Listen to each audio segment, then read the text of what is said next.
ओम नमो भगवते वासुदेवाय नमः।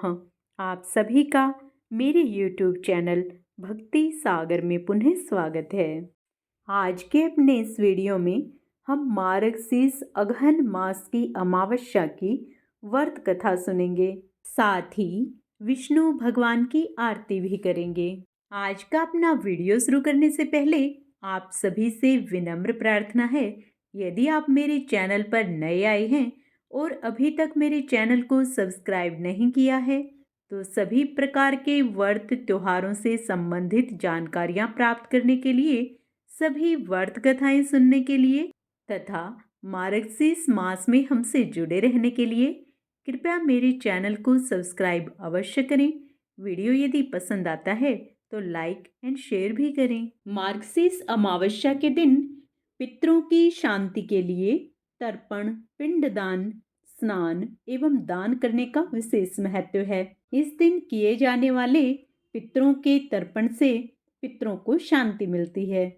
इस दिन व्रत रखने से सभी तरह के संकटों का अंत होता है और जीवन में सुख समृद्धि आती है। यदि आप व्रत नहीं रख रहे हैं तो पेड़ या पौधे में जल अर्पित करें। इस दिन भगवान सत्यनारायण की कथा का पाठ और पूजा करने से पितरों को शांति मिलती है।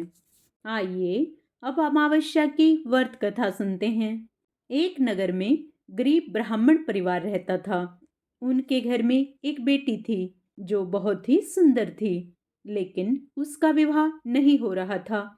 एक दिन एक साधु उसके घर आए और उस लड़की की सेवा से प्रसन्न हुए और उसका हाथ देखा। उन्होंने बताया कि इसके हाथ में विवाह रेखा ही नहीं है। साधु ने बताया कि एक गांव में सोना धोबिन रहती है। यदि यह कन्या उसकी सेवा करे, वह इसके विवाह के समय अपनी मांग का सिंदूर इस बेटी को लगा दे तो इसका वैधव्य योग दूर हो जाएगा।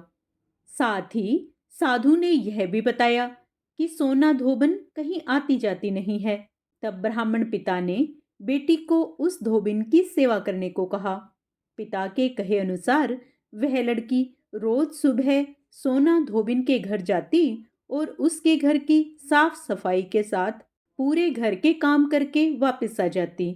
सोना धोबिन ने अपनी बहू से कहा कि आजकल तो बहुत जल्दी घर का काम कर लेती हो, पता ही नहीं चलता। तब उसने कहा कि वह कोई काम नहीं करती, पता नहीं कौन ये सारे काम कर जाता है। अगले दिन से सास और बहू निगरानी करने लगी। काफी दिनों बाद सोना धोबिन ने उस कन्या को पकड़ लिया और उससे पूछा कि तुम इतने दिनों से मेरे यहाँ के सब काम क्यों करती हो। तब उस कन्या ने सोना धोबिन को सारी बात बताई। सोना धोबिन उसकी सेवा से बहुत प्रसन्न थी, उसकी मदद करने के लिए तैयार हो गई। जब उस कन्या का विवाह हुआ, तब सोना धोबिन ने जैसे ही उस कन्या की मांग में अपना सिंदूर लगाया, वैसे ही उसके पति की मृत्यु हो गई। वह काफी दिनों से बीमार था। ब्राह्मण परिवार के घर से लौटते समय सोना धोबिन ने रास्ते में पीपल के पेड़ को 108 ईंट के टुकड़ों की भंवरी दी और 108 बार परिक्रमा की। उसके बाद ही जल पिया। उस दिन वह सुबह से निराहार और बिना जल पिए ही थी। पीपल की परिक्रमा करते ही उसका पति जीवित हो गया। उस दिन सोमवती अमावस्या थी। धार्मिक मान्यताओं के अनुसार जो भी महिला सोमवती अमावस्या से भंवरी देने की परंपरा शुरू करती है और हर अमावस्या को भंवरी देती है, उसके सुख और सौभाग्य में वृद्धि होती है। अमावस्या व्रत के दिन सत्यनारायण भगवान की व्रत कथा भी सुननी चाहिए। आइए अब हम सत्यनारायण भगवान की कथा सुनते हैं। सुंदर काशीपुरी नगरी में एक अत्यंत निर्धन ब्राह्मण रहता था। भूख प्यास से परेशान वह धरती पर घूमता रहता था।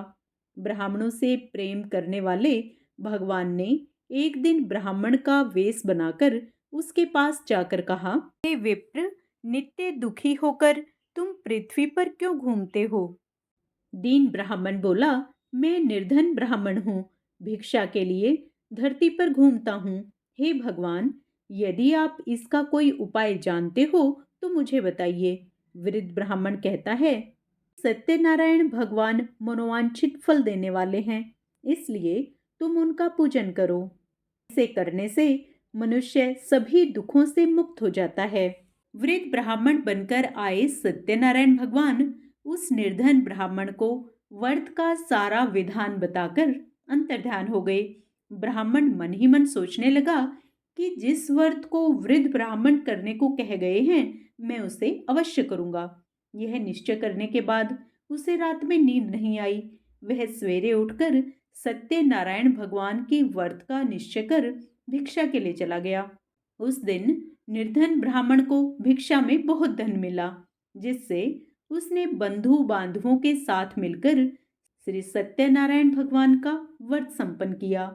भगवान सत्यनारायण का व्रत संपन्न करने के बाद वह निर्धन ब्राह्मण सभी दुखों से छूट गया और अनेक प्रकार की संपत्तियों से युक्त हो गया। उसी समय से यह ब्राह्मण हर माह इस व्रत को करने लगा। इस तरह से सत्यनारायण भगवान के व्रत को जो मनुष्य करेगा वह सभी प्रकार के पापों से छुटकर मोक्ष को प्राप्त होगा। जो मनुष्य इस व्रत को करेगा वह भी सभी दुखों से मुक्त हो जाएगा। इस व्रत को विधि विधान से करने से सत्यनारायण भगवान की विशेष कृपा प्राप्त होती है तथा मनुष्य सभी दुखों से छुटकर धन संपत्ति प्राप्त करता है। व्रत का पूर्ण लाभ पाने के लिए आइए अब सत्यनारायण भगवान की आरती करें। ओम जय जगदीश हरे, स्वामी जय जगदीश हरे। भक्त जनों के संकट, दास जनों के संकट क्षण में दूर करे। ओम जय जगदीश हरे। जो ध्यावे फल पावे, दुख विन से मन का। सुख संपत्ति घर आवे, कष्ट मिटे तन का। ओम जय जगदीश हरे। मात पिता तुम मेरे,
द्वार पड़े तेरे।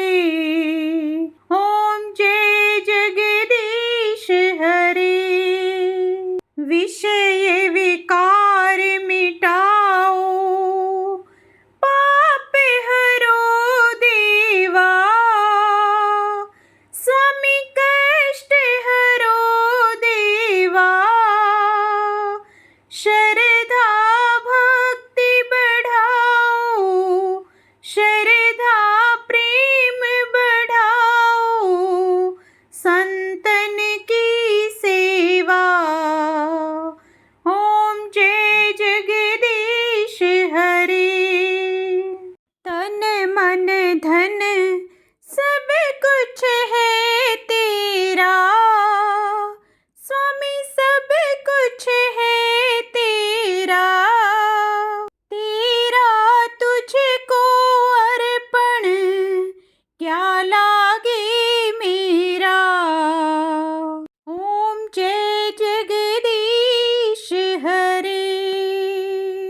श्री सत्यनारायण भगवान आप सभी पर अपनी कृपा सदा सर्वदा बनाए रखें।